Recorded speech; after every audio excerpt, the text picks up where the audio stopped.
দুই যুগ পর দেখা, কিন্তু মাঠের লড়াইয়ে যেন যোজন যোজন ব্যবধান। র্যাঙ্কিং 103 নম্বর দল ভিয়েতনামের সামনে 181 নম্বরের বাংলাদেশ। তফাৎটা যে কতটা আকাশ পাতাল, হ্যানয়ের হেংডে স্টেডিয়ামে আজ তা হাড়ে হাড়ে টের পাচ্ছে লাল সবুজের প্রতিনিধিরা। প্রথমার্ধেই 3 গোল হজম, এ যেন এক দুঃস্বপ্নের শুরু। ম্যাচের বয়স মাত্র 8 মিনিট। কর্নার থেকে আসা বল ক্লিয়ার করতে গিয়ে নিজেদের জালেই বল ঠেলে দিলেন জায়ান আহমেদ। ভাগ্য যে কতটা সহায় ছিল না বাংলাদেশের এই আত্মঘাতী গোলেই তার প্রমাণ। 1-0-তে পিছিয়ে ক্যাব্রেরা শিষ্যরা। ধাক্কাটা সামলে ওঠার আগেই 18 মিনিটে ব্যবধান দ্বিগুণ করেন ভিয়েতনামের লেফট ব্যাক পেম চুন মান।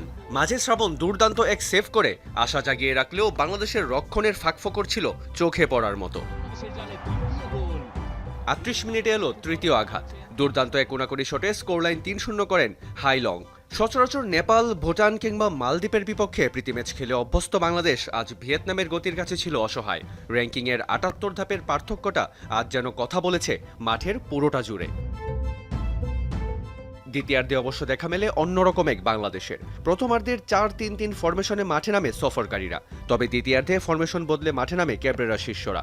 5-3-2 ফরমেশনে খেলার ফলও পেয়ে যায় জামালের দল। প্রথমার্ধে যে দলটি 3 গোল হজম করেছিল সেই বাংলাদেশেই দ্বিতীয়ার্ধে সক্ষম হয়েছে ক্লিন শিট রাখতে, কিন্তু হতাশার বিষয় গোলের সুযোগ তৈরি করতে পারেনি মোরসালিনরা।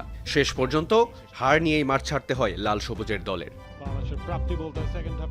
31 মার্চ এশিয়ান কাপ বাছাই পর্বের শেষ ম্যাচে প্রতিপক্ষ সিঙ্গাপুর। সেই কঠিন যুদ্ধের আগে ভিয়েতনামের এই অগ্নি পরীক্ষা বাংলাদেশের জন্য ছিল প্রস্তুতির মঞ্চ। এই ম্যাচ থেকে কতটুকু শিক্ষা নিতে পারল ক্যাব্রেরার দল তা বোঝা যাবে সিঙ্গাপুরের বিপক্ষে ম্যাচে। রিয়ান রাফতি, যমুনা স্পোর্টস।